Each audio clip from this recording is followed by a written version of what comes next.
ओम नमो भगवते वासुदेवाय। आप सभी का हमारे YouTube चैनल पर हार्दिक स्वागत है। आज आइए सुने गरुड़ पुराण में आगे की कथा। एकादशी से अमावस्या तक गरुड़ पुराण का पाठ, श्रीमद् भागवत गीता के पाठ को अवश्य ही श्रवण करना या पढ़ना चाहिए। तो आइए सुनते हैं गरुड़ पुराण के इस अध्याय को। गरुड़ जी ने कहा, हे केशव, नरक से आया हुआ जीव माता के गर्भ में कैसे उत्पन्न होता है? वह गर्भवास आदि के दुखों को जिस प्रकार भोगता है वह सब भी मुझे बताइए। भगवान विष्णु ने कहा, स्त्री और पुरुष के संयोग से जैसे मनुष्य की उत्पत्ति होती है उसे मैं तुम्हें कहूँगा। ऋतुकाल के आरंभ के 3 दिनों तक इंद्र को लगी ब्रह्म हत्या का चतुर्थांश रजस्वला स्त्रियों में रहता है। उस ऋतुकाल के मध्य में किए गए गर्भाधान के फलस्वरूप पापात्माओं के देह की उत्पत्ति होती है। रजस्वला स्त्री प्रथम दिन चांडालिनी, दूसरे दिन ब्रह्मघातिनी और तीसरे दिन रज की कहलाती है। नरक से आए हुए प्राणियों की ये 3 माताएं होती हैं। दैव की प्रेरणा से कर्मानुरोधी शरीर प्राप्त करने के लिए प्राणी पुरुष के वीर्य का आश्रय लेकर स्त्री के उदर में प्रविष्ट होता है। एक रात्रि में वह शुक्राणु कलल के रूप में, 5 रात्रि में बुदबुद के रूप में, 10 दिनों में बेर के समान तथा उसके पश्चात मांसपेशियों से युक्त अंडाकार हो जाता है। 1 मास में सिर, 2 मास में बाहु आदि शरीर के सभी अंग, तीसरे मास में नख, लोम, अस्थि, चर्म तथा लिंग बोधक छिद्र उत्पन्न होते हैं। चौथे मास में रस, रक्त, मांस, मेदा, अस्थि, मज्जा और शुक्र ये 7 धातुएं तथा 5वें मास में भूख प्यास पैदा होती है। 6ठे मास में जरायु में लिपटा हुआ वह जीव माता की दाहिनी कोख में घूमता है और माता के द्वारा खाए पिए अन्न आदि से बढ़े हुए धातुओं वाला वह जंतु विष्ठा मूत्र के दुर्गंध युक्त गड्ढे रूप गर्भाशय में सोता है। वहाँ गर्भस्थ क्षुधित कृमियों के द्वारा उसके सुकुमार अंग प्रतिक्षण बार बार काटे जाते हैं, जिससे अत्यधिक क्लेश होने के कारण वह जीव मूर्छित हो जाता है। माता के द्वारा खाए हुए कड़वे, तीखे, गरम, नमकीन, रूखे तथा खट्टे पदार्थों के अति उद्वेजक संस्पर्श से उसे समूचे अंग में वेदना होती है और जरायु अर्थात झिल्ली से लिपटा हुआ वह जीव आंतों द्वारा बाहर से ढका रहता है। उसकी पीठ और गर्दन कुंडलाकार रहती है। इस प्रकार अपने अंगों से चेष्टा करने में असमर्थ होकर भी वह जीव पिंजरे में स्थित पक्षी की भांति माता की कुक्ष में अपने सिर को दबाए हुए पड़ा रहता है। भगवान की कृपा से अपने सैकड़ों जन्मों के कर्मों का स्मरण करता हुआ वह गर्भस्थ जीव लंबी श्वास लेता है। ऐसी स्थिति में भला उसे कौन सा सुख प्राप्त हो सकता है? मांस, मज्जा आदि 7 धातुओं के आवरण में आवृत वह ऋषिकल्प जीव भयभीत होकर हाथ जोड़कर विकल वाणी से उन भगवान की स्तुति करता है जिन्होंने उसको माता के उदर में डाला है। 7वें महीने के आरंभ से ही सभी जन्मों के कर्मों का ज्ञान हो जाने पर भी गर्भस्थ प्रसूति वायु के द्वारा चालित होकर वह विष्ठा में उत्पन्न सहोदर कीड़े की भांति एक स्थान पर ठहर नहीं पाता। जीव कहता है, मैं लक्ष्मी के पति, जगत के आधार, अशुभ का नाश करने वाले तथा शरण में आए हुए जीवों के प्रति वात्सल्य रखने वाले भगवान विष्णु की शरण में जाता हूँ। हे नाथ, आपकी माया से मोहित होकर मैं देह में अहम भाव तथा पुत्र और पत्नी आदि में ममत्व भाव के अभिमान से जन्म मरण के चक्कर में फंसा हूँ। मैंने अपने परिजनों के उद्देश्य से शुभ और अशुभ कर्म किए, किंतु अब मैं उन कर्मों के कारण अकेला चल रहा हूँ। उन कर्मों के फल भोगने वाले पुत्र कलत्र आदि अलग हो गए। यदि इस गर्भ से निकलकर मैं बाहर आऊं तो फिर आपके चरणों का स्मरण करूंगा और ऐसा उपाय करूंगा जिससे मुक्ति प्राप्त कर लूं।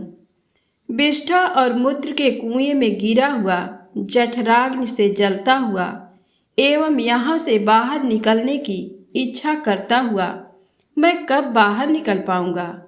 जिस दीन दयाल परमात्मा ने मुझे इस प्रकार का विशेष ज्ञान दिया है, मैं उन्हीं की शरण ग्रहण करता हूँ, जिससे मुझे पुनः संसार के चक्कर में न आना पड़े, अथवा मैं माता के गर्भगृह से कभी भी बाहर जाने की इच्छा नहीं करता, क्योंकि बाहर जाने पर पाप कर्मों से पुनः मेरी दुर्गति हो जाएगी। इसलिए यहाँ बहुत दुख की स्थिति में रहकर भी मैं खेद रहित होकर आपके चरणों का आश्रय लेकर संसार से अपना उद्धार कर लूँगा। श्री भगवान बोले, इस प्रकार की बुद्धि वाले एवं स्तुति करते हुए 10 मास के ऋषिकल्प उस जीव को प्रसूति वायु प्रसव के लिए तुरंत नीचे की ओर ढकेलता है। प्रसूति मार्ग के द्वारा नीचे सिर करके सहसा गिराया गया वह आतुर जीव अत्यंत कठिनाई से बाहर निकलता है और उस समय वह श्वास नहीं ले पाता है तथा उसकी स्मृति भी नष्ट हो जाती है। पृथ्वी पर विष्ठा और मूत्र के बीच गिरा हुआ वह जीव मल में उत्पन्न कीड़े की भांति चेष्टा करता है और विपरीत गति प्राप्त करके ज्ञान नष्ट हो जाने के कारण अत्यधिक रुदन करने लगता है। गर्भ में रुग्णावस्था में, शमशान भूमि में तथा पुराण के पारायण या श्रवण के समय जैसी बुद्धि होती है, वह यदि स्थिर हो जाए तो कौन व्यक्ति सांसारिक बंधन से मुक्त नहीं हो सकता। कर्म भोग के अनंतर जीव जब गर्भ से बाहर आता है, तब उसी समय वैष्णवी माया उस पुरुष को मोहित कर देती है। उस समय माया के स्पर्श से वह जीव विवश होकर कुछ बोल नहीं पाता। प्रत्युत शैशव आदि अवस्थाओं में होने वाले दुखों को पराधीन की भांति भोगता है। उसका पोषण करने वाले लोग उसकी स्थिति इच्छा को जान नहीं पाते, अतः प्रत्याख्यान करने में असमर्थ होने के कारण वह अनभिप्रेत अर्थात विपरीत स्थिति को प्राप्त हो जाता है। स्वदत्त जीवों से दूषित तथा विष्ठा मूत्र से अपवित्र शैया पर सुलाए जाने के कारण अपने अंगों को खुजलाने में, आसन से उठने में तथा अन्य चेष्टाओं को करने में वह असमर्थ रहता है। जैसे एक कृमि दूसरे कृमि को काटता है, उसी प्रकार ज्ञान शून्य और रोते हुए उस शिशु की कोमल त्वचा को डांस, मच्छर और खटमल आदि जंतु व्यथित करते हैं। इस प्रकार शैशवावस्था का दुख भोगकर वह पौगंडावस्था में भी दुख ही भोगता है। तदनंतर युवावस्था प्राप्त होने पर आसुरी संपत्ति, दंभ, घमंड और अभिमान तथा क्रोध, कठोरता तथा अज्ञान, ये सब आसुरी संपदा लेकर उत्पन्न हुए पुरुष के लक्षण हैं, उसे प्राप्त करता है। तब वह दुर्व्यसनों से आसक्त होकर नीच पुरुषों के साथ संबंध बनाता है और वह काम लंपट प्राणी, शास्त्र तथा सत्पुरुषों से द्वेष करता है।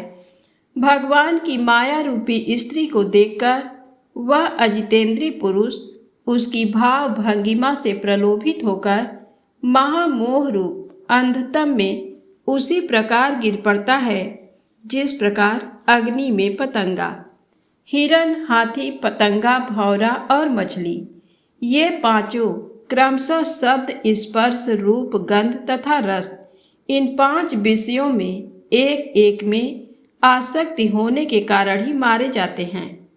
फिर एक प्रमादी व्यक्ति जो 5 इंद्रियों से 5 विषयों का भोग करता है, वह क्यों नहीं मारा जाएगा? अभिषिप्त वस्तु की अप्राप्ति की स्थिति में अज्ञान के कारण ही क्रोध हो आता है और शोक को प्राप्ति व्यक्ति देह के साथ ही बढ़ने वाले अभिमान तथा क्रोध के कारण वह कामी व्यक्ति स्वयं अपने नाश हेतु दूसरे कामी से शत्रुता कर लेता है। इस प्रकार अधिक बलशाली अन्य कामी जनों के द्वारा वह वैसे ही मारा जाता है जैसे किसी बलवान हाथी से दूसरा हाथी।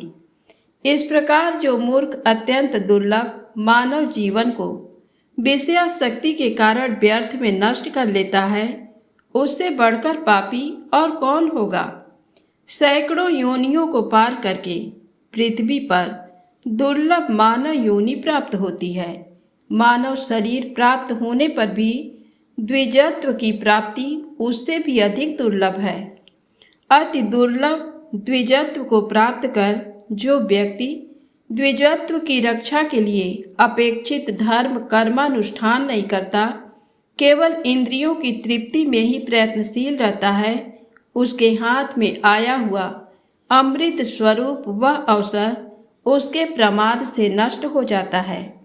इसके बाद वृद्धावस्था को प्राप्त करके महान व्याधियों से व्याकुल होकर मृत्यु को प्राप्त करके वह पूर्ववत महान दुखपूर्ण नरक में जाता है। इस प्रकार जन्म मरण के हेतुभूत कर्म पाशों से बंधे हुए वे पापी मेरी माया से विमोहित होकर कभी भी वैराग्य को प्राप्त नहीं करते। हे तार्क्ष, इस प्रकार मैंने तुम्हें अंत्येष्टि कर्म से हीन पापियों की नरक गति बताई। अब आगे और क्या सुनना चाहते हो? इस प्रकार गरुड़ पुराण के अंतर्गत सारोद्धार में पाप जन्म आदि दुख निरूपण नामक अध्याय संपूर्ण हुआ। तो प्रेम से बोले श्री हरि विष्णु भगवान की जय हो।